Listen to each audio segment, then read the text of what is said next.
Welcome to Alignment First, where we are on a mission to bring leaders back to their peace, presence, and power. And I've got the honor and the pleasure to jam with Joseph Cancilla, the founder of Hana Events and Experiences, fellow devil dog, United States Marine Corps veteran. Bro, I really appreciate you making the time, man. Of course. I've been looking forward to doing this with you. Dude, this has been a long time coming, man. We've been in our respective overlapping circles for a little over a year now. And right before we started this conversation, it dawned on me that it's such low hanging fruit that we have the Marine Corps connection, and it's like the last thing we connected on. Yes. But the thing that probably solidified it the most. Yeah, 100%. You know, it people always wonder, you know, why, you know, you get two Marines in a room and there's like this vibe. And if you're on the outside looking in on that relationship, you know, it's like you guys don't even know each other. You didn't serve at the same time. You weren't in the same unit. Like there's all these like real obvious dots that don't connect. And yet our relationship is almost immediately validated and verified.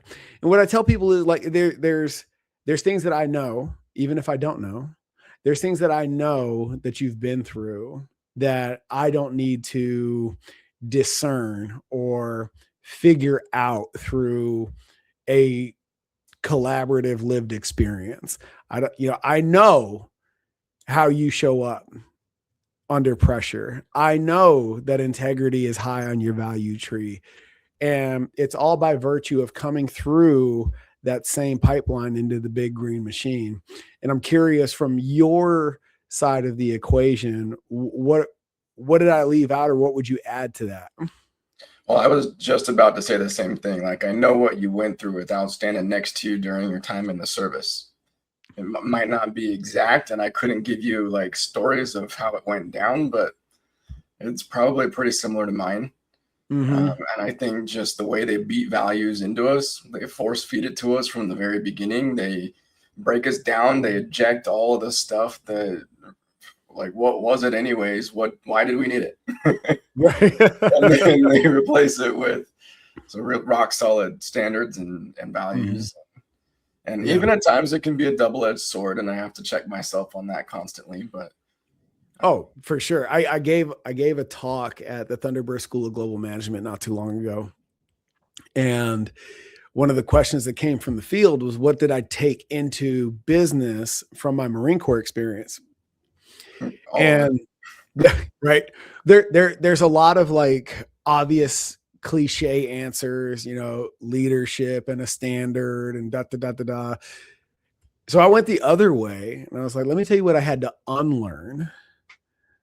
You know, like knife hands and motherfucks don't get it done out here. They don't have the same motivating zhuzh that they did once upon a time. And that is, you know, 100. It took me a long time and a lot of ego death, a lot of identity shifting to come to that conclusion. And I'm curious, I think that's a great place to start this conversation. What was some of the unlearning that you had to move through? Because you're very, you're not forward facing with your status as a veteran and a Marine the way a lot of us are. I know for me, it was like my calling card in training at the very beginning. Like, you want to work with the Marine, you know, and is it by virtue of the industry that you segued into after service, or, you know, tell me, walk me through it. I think for me, it was an avoidance thing for a while. I came out of the military with a lot of trauma that I couldn't put my finger on any of it. And I didn't start, like, my wake-up call didn't start until probably the second or third civilian I made cry. Oh, okay. Yeah. I was very brash. I've always been kind of a blunt, straightforward kind of a person, but the Marine Corps just supercharged that in a very big way. But after the military, like, I would shoot a gun for like a year after I got out. I wouldn't go hiking in the mountains for like a year after I got out. Like, I wouldn't do a lot of these things that I love. Like, I now love it, and I do them very regularly. Mm-hmm. But it was just like this middle finger to the military. Like, no, I was forced to do this stuff for 6 years, and same thing with all this on my face. Mm-hmm. I think I've shaved once since I got out of the military, and I hated it. So, and the dreads now, like, people look at me and they're like, "Whoa, you were in the military?" And so, a lot of that stuff that I had to unpack is really like remembering, like, to give people grace and to understand that people needed to be a little bit softer. Mm-hmm. Uh, I think I struggled with empathy before the military, and after the military, it wasn't part of my vocabulary at all. Sure. And so and I've learned that mostly through the mirrors that my relationships have been, like my personal relationships. Mm-hmm. Empathy goes a long way when you're in a relationship with somebody, and if you don't get that down, you're gonna have a long, hard road. Dude, I think that is such a high level of self-awareness. I tell people all the time, in my coaching practice, in my partnership, in business, my marriage, my kids are too young to understand, but eventually I'll give them that. I'll give it to them. I'll give them this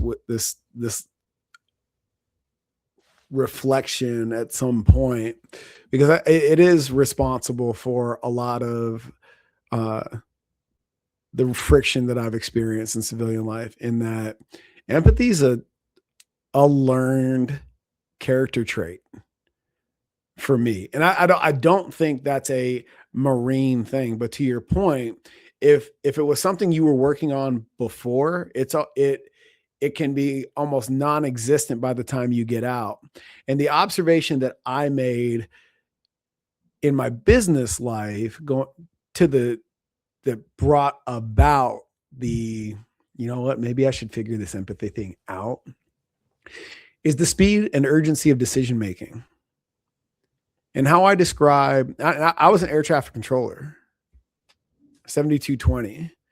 What was your MOS? 3381. I was logistics and cooking and field cooking and taking care of Right. sustenance. So whether you're swinging with the wing or out there in the woods with the grunts and everything in between, every decision that we make while we're part of the big green machine is under the premise of life and death. Mm-hmm. If you mess this up, whether, we're talking about everything from scrubbing the fucking floor with a toothbrush, barrack stuff, to no shit, life or death, operational consequences. Everything's under the premise of, if you mess this up, people will die. And to dial that back and create a realistic expectation while maintaining that the highest level of accountability, that was a massive juggling act for me. What did that look like for you? Well, for me, like, I learned that validation is part of empathy, and for me, I don't seek validation from people. I don't comprehend why people need it so much. Mm-hmm. And so I couldn't get it through my head, and I had to learn that you can validate to I guess give credit to the experience that they're having, that's a very real felt experience to them, without agreeing with them. Mm-hmm. And without enabling them further. Yeah, dive deeper in that. So it showed up in my relationships for a long time, and they would clearly say with their words what they needed from me, what they needed more of from me. And I'm like, well, it just sounds like you're approval seeking. It sounds like you're like just wanting me to like pat your butt and tell you like everything's gonna be okay and your experience is real. I'm like, okay, get the fuck over it. Like, and it was really hard for me to like, I don't know, like, acknowledge that it's something that is valuable for them that they need. And even recently, like in the last year, like I feel like for the most part, I've got this down. I probably still slip up here and there. But even in the last year, like I'm checking in with myself. Like, is this validation thing something that I need? If I get triggered, if I'm having an experience, if I'm down, or if I'm struggling with anything, like, is validation something that I need that's going to help that? I don't think so. If you were to give me validation, or my partner, if she were to give me validation on something, it's like, cool, like I'm still in it. What am I going to do about it? How am I going to get myself out of it? What is it going to take for me to reframe or to shift and to get to the other side? What's been your practice of allowing feeling, right? Because this is a shift I've actually experienced alongside you in the time that I've known you. When I met you, and a lot of it, I'm sure, was just the lack of rapport at the very beginning.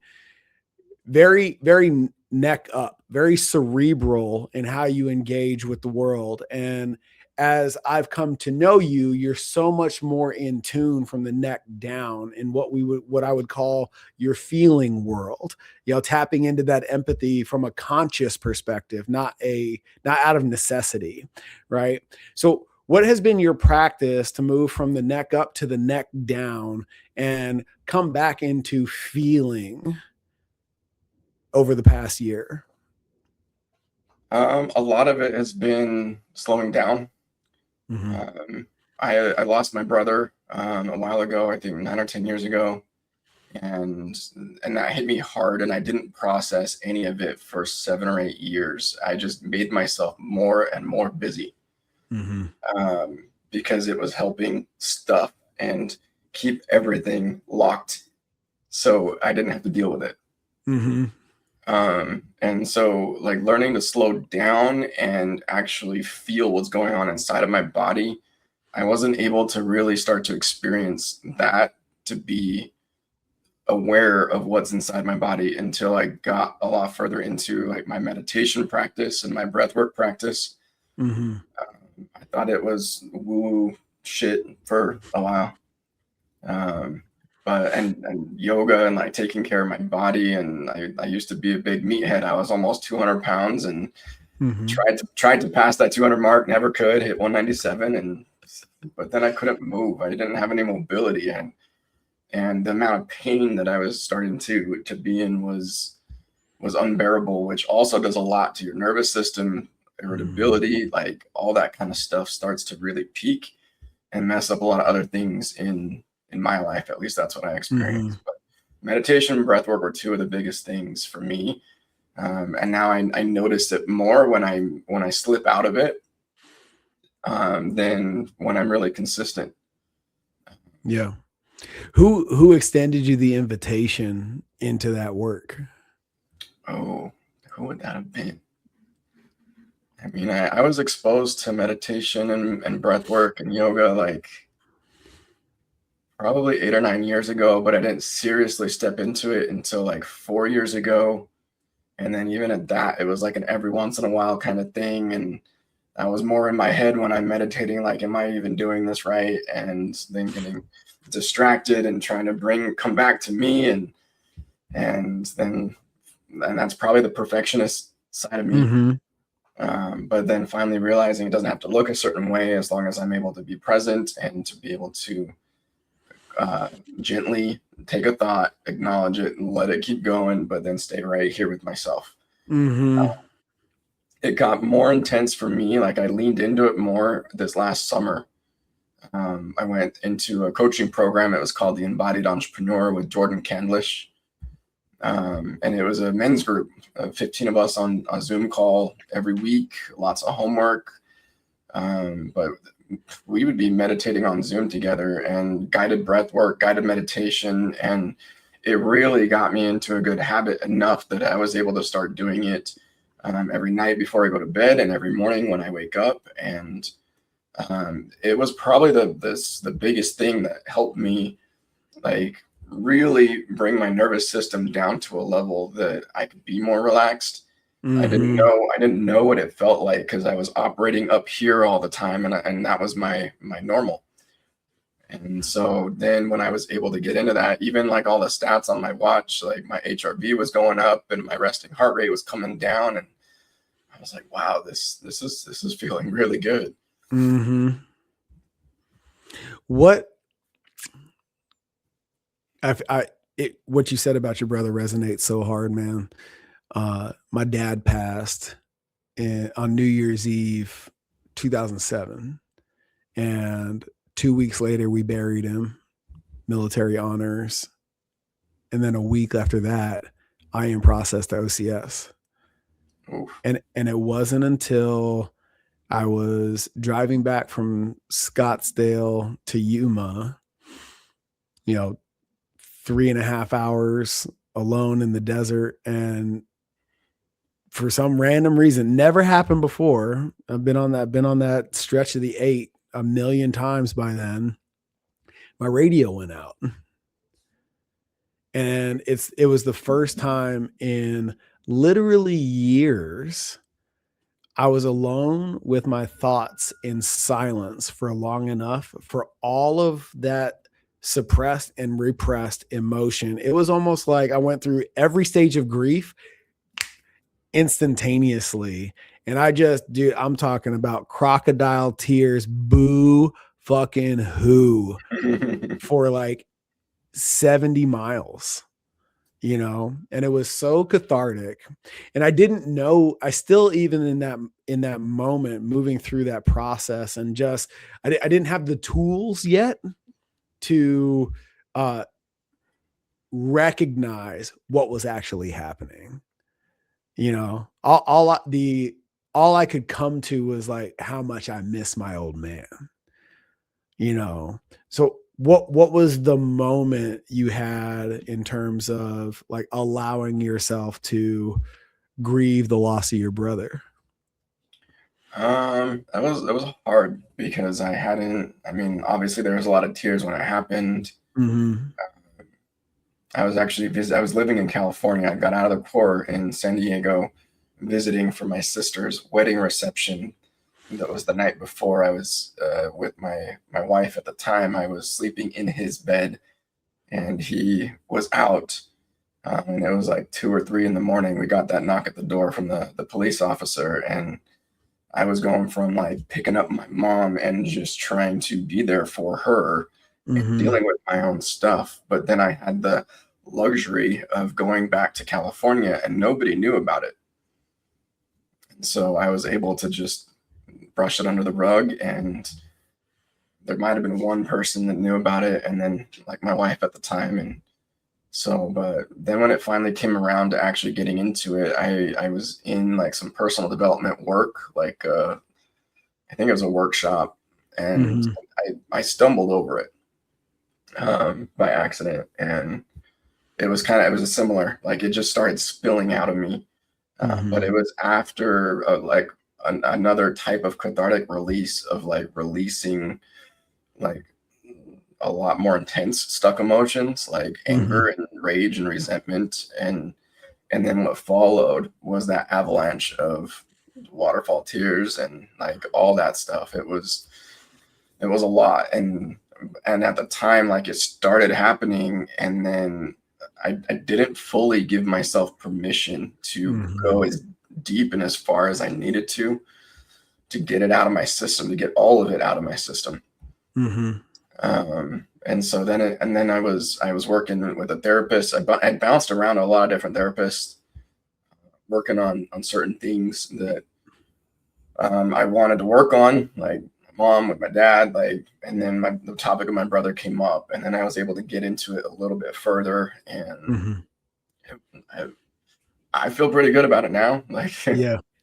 I've got into it even more, and I know a lot of people will like raise their eyebrows at talking to AI about this stuff, but I've dove really deep with my AI Mm-hmm. and had it extract a lot more out of me since then, and it's something that I can talk about now without breaking down. It's something that I Yeah. can like articulate thoughts and like go as far as I need to But I was trying to have AI jog my memory because there's a lot of the parts of my life that are kind of blacked out. Like before the military, a lot during the military, I'll have different glimpses pop up here and there. But AI has really been helping me like uncover a lot of lost memory. How do you discern the limitations of that self-exploration through AI and the utility of doing that human to human? So I like diving into it with AI because it remembers me better. The experiences that I was having with real humans, I was spending a lot of time and a lot of money with stories and rehashing for the first 3/4 of our time together, and like almost jogging their memory about who I am and what I'm going through beyond a little bit of notes that they wrote down in their notebook. And so, and AI now is able to pinpoint patterns with my business and with my family and my kids, and it is beyond powerful. I do have to remember that it does make mistakes. It will hallucinate at times, and trying to eliminate any kind of sycophancy, like where it's just gassing you up and agreeing with everything that you say. Like I've tried to train my AI to not do that at all because I hate it. Right.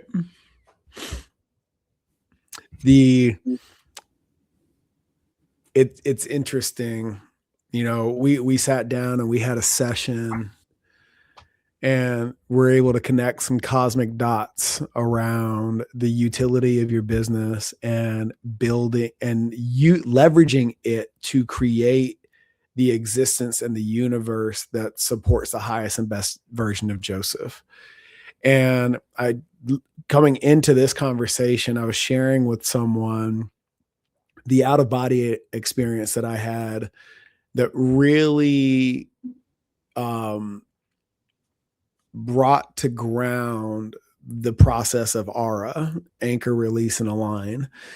In that, when the monsoons came through, my kids are playing in the rain, having the best time, and I'm on the front porch with my wife, and I'm outside myself, observing my family, and realize that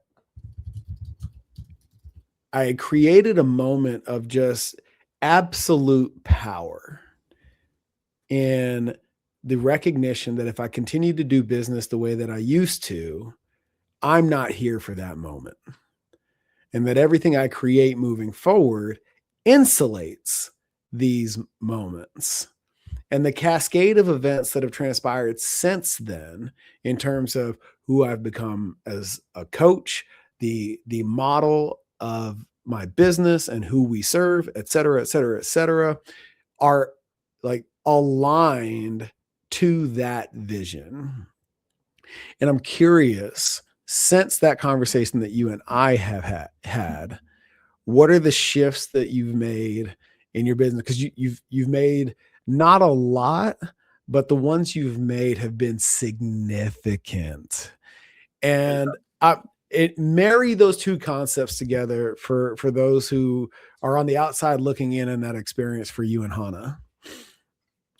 So that was really a big turning point for me. I was playing this bouncing back and forth game from Arizona to Utah in the summer, Arizona in the winter.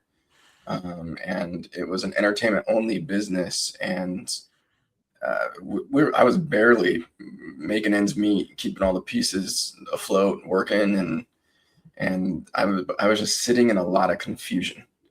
And whenever there's lack of clarity, like there can't really be a whole lot of forward movement or progress. And clarity was the biggest thing that I was lacking. And I was second guessing myself. Well, like, what if I make the wrong step? What if I take apart my business as I know it, and I'm not able to put it together in a way that is going to be beneficial for all of us? So there's a lot of fear wrapped up in that too. But then you're kicking the ass at the end. Like, dude, just buy the domain, take the next easiest step. And you kept telling me it's not putting 14-hour days into your website. It's not doing all this stuff you're talking about on social media. Buy the domain. and there was 4 possible domains I was looking at. I'm like, do I want a .com? Is it okay if it's something else? And he's like, just do it. How much does it cost? Get on, do it. I think I got it purchased before you walked out the venue, and it was done. And I started building everything around that, and it really got me to be a lot more clear in that path. And then I think the rest of it unfolded when I finally did get around to diving into the website. Like, if this is my calling card, if this is my online 24/7 business card all the time, what do I want to be displaying to the world of like who we are and what we represent? Because before our website, it was just a flashy portfolio. It was a really amazing looking showcase of everything that we've done, but it was kind of unorganized. There was stuff in there that was kind of just pieced together over 8 or 9 years without a whole lot of like intentional thought put into it. And a lot of the verbiage, like stuff that I wrote, the copy on the website is just stuff that I was making up and tweaking over the years. But then I took all the notes from what you and I had talked about, and I started to feed that into my AI. And I trained a project folder to be the Hana's CEO and a business coach at the same time.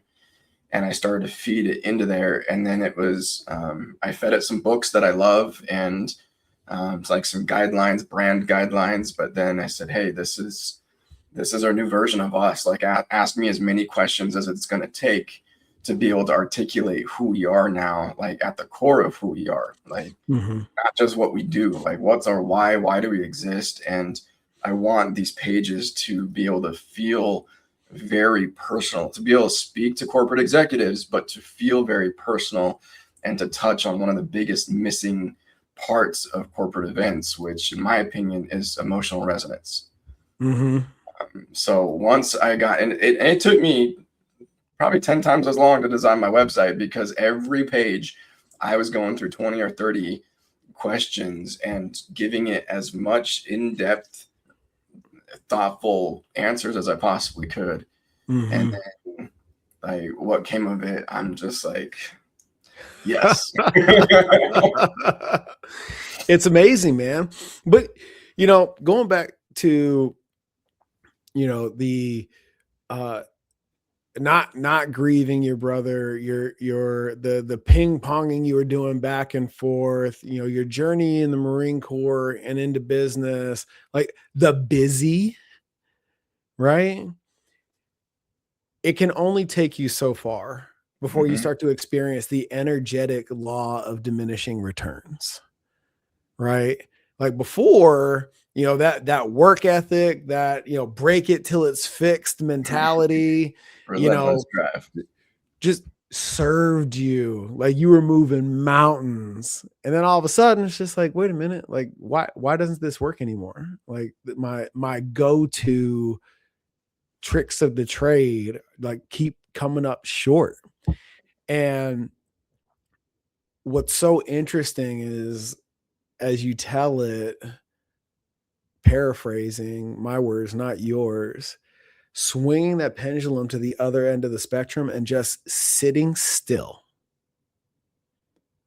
to get out of this and into this is the game changer. And for those of you just listening, so often it becomes a learned behavior to ignore our intuition, the things that come from our hearts and our gut.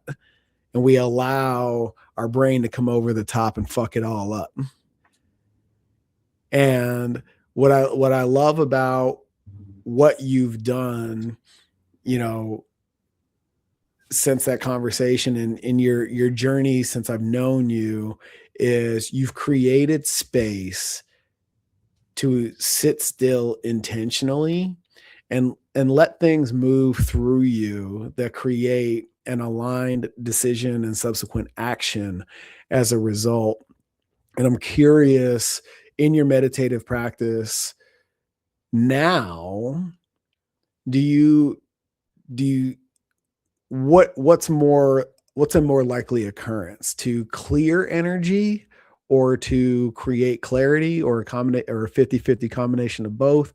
Like when you sit down and sit still, what are you typically after? I do a lot of visualizing of like my future self. Mm-hmm. But I kept running into this sticking point like mid meditation. And it's like, then I realized I was trying to force it. I was trying to force this visualization. I was trying to, like, no, this is what I want. And, but then I realized that my first half of my meditation time, I needed to be more focused on acceptance of right now, acceptance of like my current state, mental, emotional, physical, financial, relational, like all of it. Mm-hmm. And so that's what I've really been focusing on the most. It does help when I go get lost in the mountains. Mm-hmm. That's where everything gets quiet. That's where my cell phone stops working. And so it's great. Like I really take that. I try to get out there as much as I can. Mm-hmm. I think my ideal would be once a week if I could, but I've been way too busy for that. So it's been like once a month right now, and Mm-hmm. it helps me release some of the steam from the pressure cooker, and then be able to like just reset, like clear everything out, focus on me, be present, and accept what things are like back home, what they're like with my business. And then I'm able to start to feel what it's like to be my future self. Not Mm-hmm. just think about it, like not just being up here about it, but like, what does it feel like for me to be in that situation?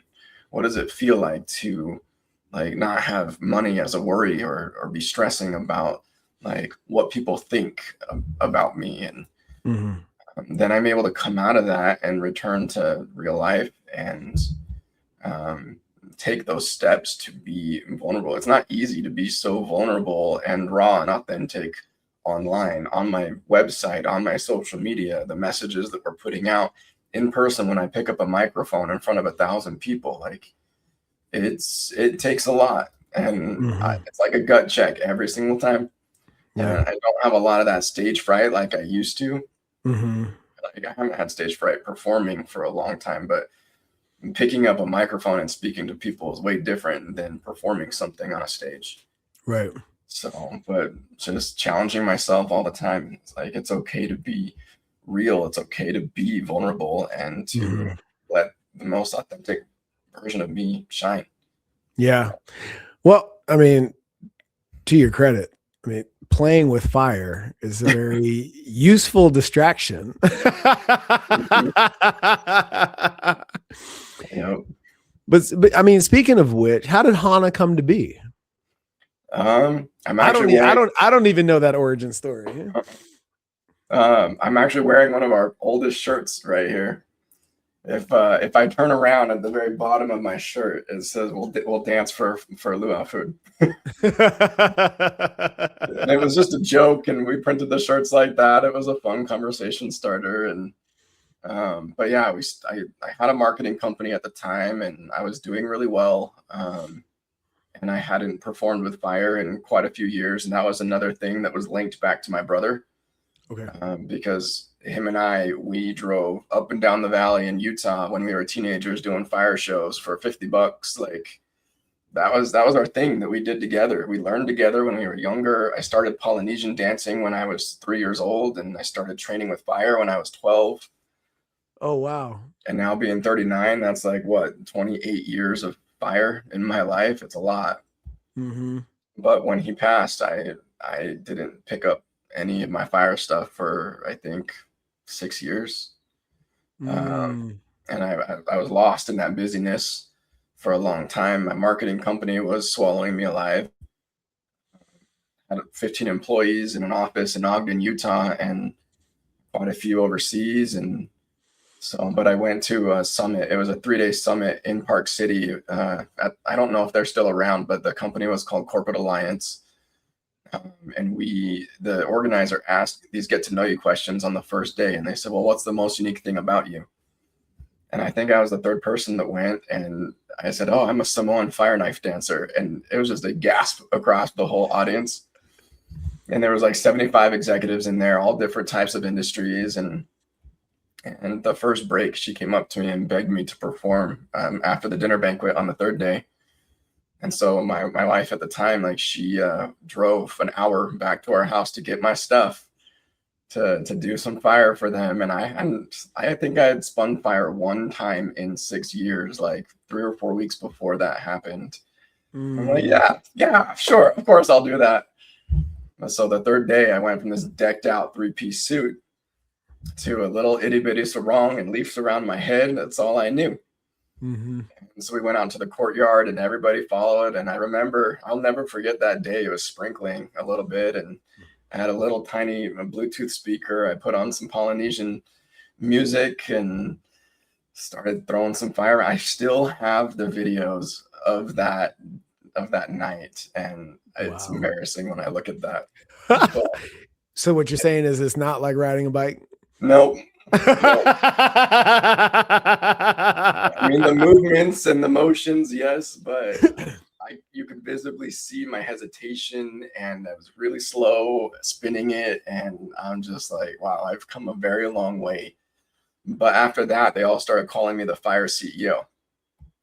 And I'm like, that's catchy. I guess I'll buy that domain. And I ran with that for a while. And it still, I think, was another year after that I didn't start the entertainment company.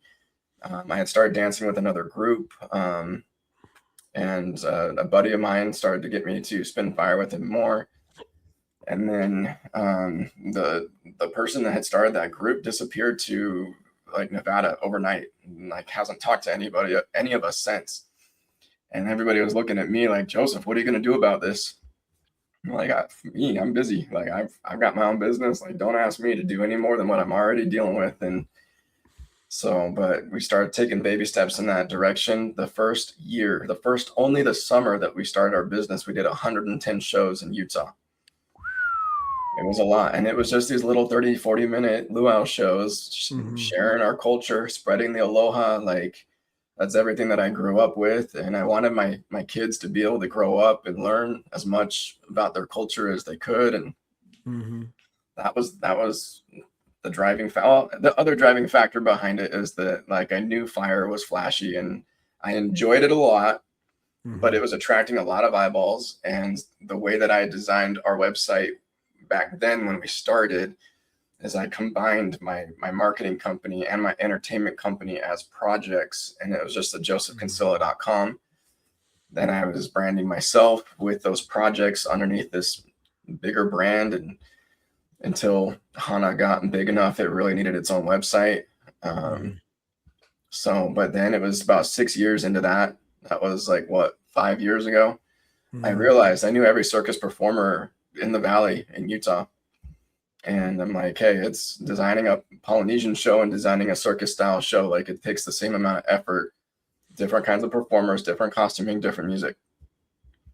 And so I started to step into that slowly. And I realized, like, we were really onto something. And why do a circus show if it could be a fire circus show? Yeah. So that's the origin story. That's how it all started. That's awesome, man. So here's a question for you. And I'm curious if this parlays into your experience in the Marine Corps as well, because I've experienced you, and outside of our friendship, I know others see you as a natural leader. But as you describe the origin story of Hana, and there's like hints of it elsewhere in the telling of your tale, you seem to be a reluctant leader, right? Do you feel like you're just so comfortable in who you are and being in your lane that when somebody outside of that field comes in and asks you to step into theirs, i.e. grow Hana, right? Is it like a surprise to you, or is it like, or do you not see yourself as a leader in that vein? At the time, I didn't. And that's, I think, where the reluctancy was, and the hesitation, and what I was doing was working. I mean, I needed to grow it more, but our marketing company, we were we were throwing down $5,000, $6,000 a month retainer packages, and had clients all over the country, and like it was going well. And I knew I was tapped out, and I've known from I think the time I was a teenager, even before the Marine Corps, that I have a habit of taking on too much. And so I was really trying to pace myself and make a smart decision like, hey, if I do this, it's going to eat into my bandwidth. And what about my family? And what about my current business? And I didn't have enough support in my current business to be able to step out of it. Mm-hmm. And then as I did step into the entertainment, it was taking all my nights and weekends, and my day. I was waking up at 5:30 in the morning, hitting the gym, being available for myself by 7:30 or 8 in the morning to my office, waiting for my team to show up at 9, and working all day, trying to be home at 3 o'clock because that's when my kids get home from school, and I'd have like a couple hours with them before, okay, it's time to switch gears into entertainer mode. And so then after a while, I had to relocate my clients to friends that had a similar business because I didn't want to provide less of a service, and I wanted them to continue to be very well taken care of. And so I tried to do right by everybody involved, and then trim that business down and focused everything on the studio. And at the time, it was a dance studio. We did bite off quite a bit more than we could chew. It was nice for our performance team to have a nice studio to train in, but we took on a $6,000 a month overhead with that studio. And students, I think the max that we got with recurring monthly payments from students was about $3,200. Yikes. So I was having to come up with the difference. I was taking other jobs as a CMO with other companies, and it just was a lot of putting the pieces together, like every step of the way. And so, yeah, reluctancy, yes. Like when it comes to my bandwidth, I'm even more careful about my bandwidth now than I was back then. And I feel like I would probably make the same decisions again if I had to, and maybe a little bit different. But that's kind of how that all happened. I don't feel now like I don't feel like I have any type of hesitation when it comes to leadership. But there was a lot of sticking points inside of me, and I think insecurities that I had to overcome. Even coming out of the Marine Corps, like I still had insecurities in different spaces and different circles, a lot of imposter syndrome that I had to overcome for a while. And it's like, okay, people say fake it till you make it, but I don't really resonate with that because it doesn't feel authentic. Yeah. And so, and even like a year after we started the studio, my partner at the time, he took off to do his own thing. He didn't like combining circus style anything with what we were doing. And so, and then it was up to me because he was the one emceeing all of our shows. And then again, the team was like, Joseph, what are you going to do about this? And I'm like, I'm not, who else can jump on the mic? Like, I'm not me. And I spoke on stage like a little bit before that. But it was a different industry. It was a different topic. And so I picked up the microphone and I sucked. Yeah. I sucked bad for like 30 shows, like out of 110 shows the following summer. I worked my way through it it took 30 shows for me to get comfortable. And then after that, like I kind of had it down, and I still was having the nervousness and the butterflies before I would go on stage and pick up a mic, and I'd say things and people wouldn't respond to it, or I'd make a joke and it just was flat, and I'm just like, okay, I'm not gonna say that ever again. Oh man, I'm having flashbacks to my first legit speaking gig. I had the mic for an hour, and it was like a 59-minute and 30-second slow death. I bombed so hard. And how far along into those first 30 reps? How far along were you before you reconciled for yourself that this is just part of it? Like you detached yourself, because I feel like that's 100% necessary to go through the iterative process. You have to be detached from the outcome. And eventually you, at least for me, I leverage a lesson that a coach gave me in football a long time ago. Like today in this presentation, in this talk, in this pitch, I'm only going to work on getting this one thing better, right? I'm not going to come out in fifth gear and then somehow, some way run out of gas. So I settle into second, or I know exactly how I'm going to wrap this thing together, even though the opening is going to be clunky and the middle is going to be like open and close loops all over the place. But I know I'm going to close like this. Like, how long did it take? How far along in those first 30 did you reconcile that concept with yourself? I think probably the halfway point. 15. Oh man. Yeah. Yeah. And I had the focus of like, hey, this is what I want to focus on this time. If I can just improve this part of my delivery, and I need to be able to relax and be comfortable. I need to make sure I'm not eating the mic, but they need to be able to hear me clearly. And like, or I come out and the mic's too hot, and I'm just like, I freak my own self out. Like, oh, and for me, it was the buzz and the shuttling around of everything. As we come in, I'd be setting up the speakers and the mic and the show and the coordinating with the client, the performers, and sometimes I wouldn't even have 5 minutes to sit down and take a breath before it's time to go. And like, yeah, I thrive under pressure.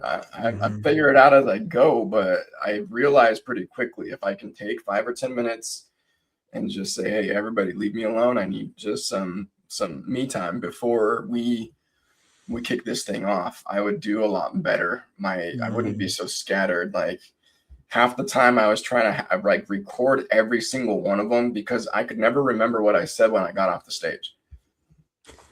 Like full on blanking. And sometimes I'm just rattling in circles. Like I don't even know. And so I had a lot to work on. But now I was like, I can pick up a microphone. Like, we're here. What are we talking about? Let's go. So it's still amazing having moved through that experience. It's intriguing to me when people bump up against that, the ceiling of their capabilities, and where you and I have decided, as awful as that first one was, there was something in it that made doing another one worthwhile. Have you been able to put your finger on what that thing is? Because you could have very easily just said, you know what? I fucked this up so bad. This is obviously for somebody else. I'm not that kind of person though. Right. But like, what was the thing that was like, ooh, there's something that I can get better at? Is it just the pure necessity of the company? Or is there like something inside of you that's like, that likes that?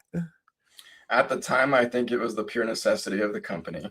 And each show needed it, because I would go to other shows and I would see them like not open up the show. They would just start dancing, and nobody is like controlling the flow of the show. And then there's dead space, and audience members are looking around at each other like, and then experiencing it like with our company. Like we'd have sometimes where the show, it wasn't possible to even like MC, or it was like crunch mode and we only had this much time, and MCing would have taken it like way past time. And so like being able to learn to work with all the different variables was a little bit of a trick.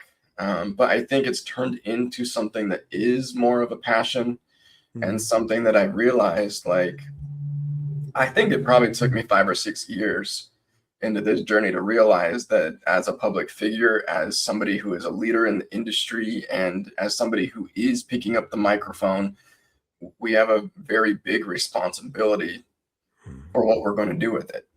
Yeah. Like I could be in this place of, oh, look at us, like we're doing really cool things, and or I could take the responsibility even deeper and like make more of an impact. Like, how can we teach emotional intelligence through these shows that we're producing? And I think that's one of the biggest things, even up till now, up till our rebrand and our shift. One thing that has really like set us apart from others is being able to infuse the experience with a very custom spin. Not just the theme, not just what we're wearing, not just what it sounds like. Yeah, we put a lot of work into that too. But the MC that is picking up the microphone really controls the tone of the whole evening, and like it sets the vibe, and it really can have impact to be even a small wake up moment for those people that are in the audience. What if we're talking about some concept that they haven't ever even thought of, and they're living in this like blind, like lack of awareness going through their life, and whatever it is, like they could be their wake up call, or maybe not this dramatic wake up call, but it plants the seed. So that's a big deal to me. Like that's something that I think more people should be doing. And if anybody's going to pick up a microphone, yeah, it could be entertaining. They could be there to make people laugh. They could be there to make people cry. Like, but if they're not focused on like the impact, with all my practice of sucking badly, I had to start to really focus on what is the impact that I want to have, and then kind of plan backwards from there, and then realize it doesn't matter how I get there as long as we hit that mark. Yeah. Has your ability to do that, to connect with the audience, is there a direct correlation with your ability to do that now and your journey into conscious empathy? Yes. Yeah. The further I've stepped into like my own spiritual path, even though it's not as much as some people, I'm very comfortable at the level that I'm at right now with it. But the more that I work on myself, the more that I realize like, hey, I've learned these things, and some of these things I didn't even start learning until what? I was 35, 36, 37. And what about everybody else? Like they're not growing up learning this kind of stuff. I didn't grow up learning emotional intelligence or self-regulation or co-regulation. I wasn't learning this stuff from my parents. And so if we're all like having that light bulb turn on a little bit late in our life, like we just need more spokespeople. We need more people that are bold enough to talk about the most important things. And that's, I mean, it's giving me chills now thinking about talking about all that. Like that's what really lights me up now. Yeah. There's not enough of it, man. And your willingness to step into your fullest expression is an invitation to others to do the same.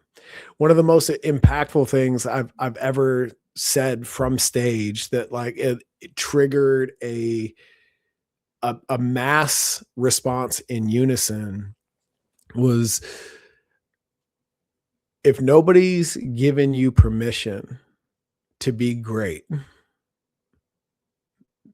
this is me giving you that permission. And oh, by the way, you don't need anybody's permission for this shit. Nope. And I will never forget that moment. Just, I don't think there was a dry eye in the crowd. It was wild. And it was such a confirming moment for me to the point that you just made, that the more I tap into that for me, the more I embody that permission for others.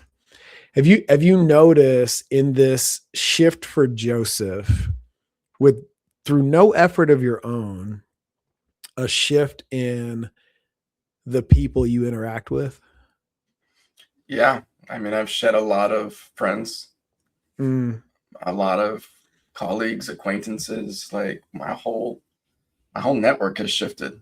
And I used to surround myself with people that were partying like crazy and living for the party scene. And I'm really glad that I got that out of my system. But getting that out of my system also meant like, hey, I'm not surrounding myself with those people anymore.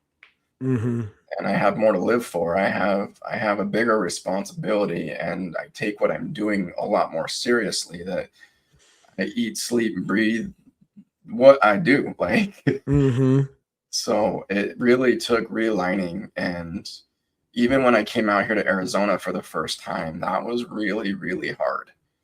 I didn't know what I was getting myself into at all. I had just kind of studied lightly. Even that was before AI got really popular. Just trying to find any information I could about the event scene in Arizona in wintertime. And because I was trying to solve the pain point of not having a lot of events in Utah in the winter. So, but November 1st, 23, I think, is the day that we came out here. And that's usually when we start to like shut down and conserve money to get through the winters. We made it out here into our tiny little apartment that we used to have with $300 left in the bank account after we got done moving. And I didn't know a single person. We didn't come out here with jobs, with any kind of promised income. I still had a whole boatload of bills back in Utah. Those bills didn't stop. I just doubled the bills and said, let's go. And so only knowing one person in all of Arizona, she's the one that's like, hey, like there's this group called Scottsdale Living.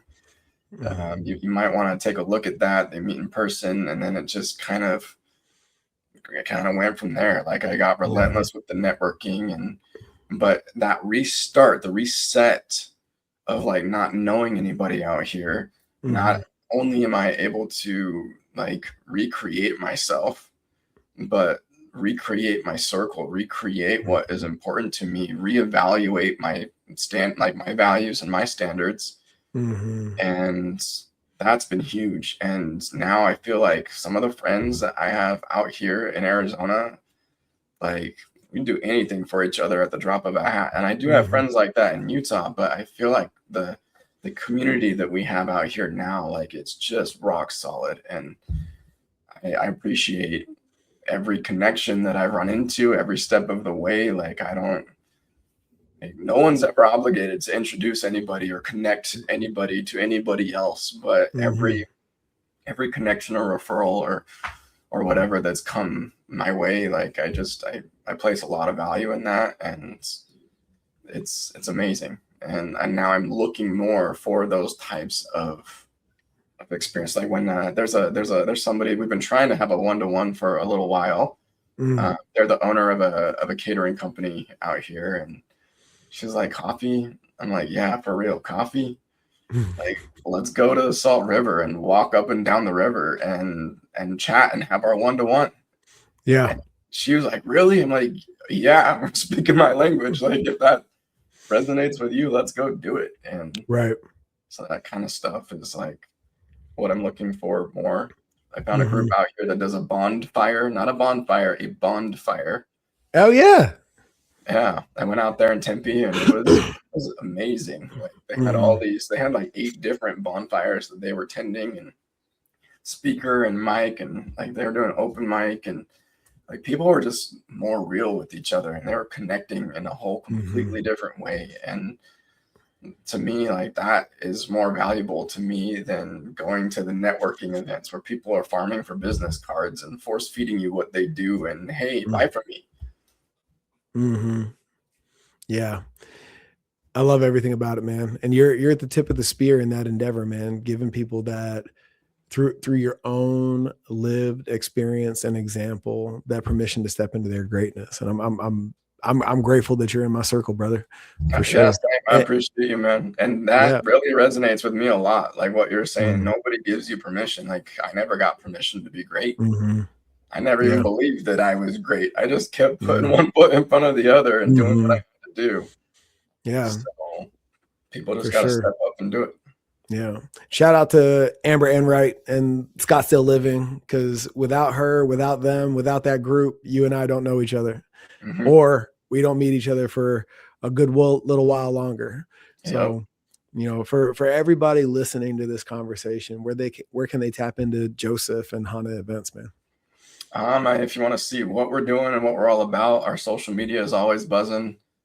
Connect with me on LinkedIn, focusing on that a lot more. And I'd say Instagram is probably our main that we focus on. Hana Around the World is the business tag. If you go to the description, you'll see my personal Instagram tagged in that description, or just go to our website. It's been looping at the bottom in your little bar, www.hana.events. Awesome, man. Grateful for you, brother. For everybody listening, get out there, especially if you're looking for an event and you're looking for a quality experience. Joseph and Hana Events are your go-to 100%. And if you're on a mission to become the fittest leader possible, that starts with integrity, courage, and ownership. And Next Level is 100% there to support you in that endeavor. But it all comes down to alignment first. We'll see you next time.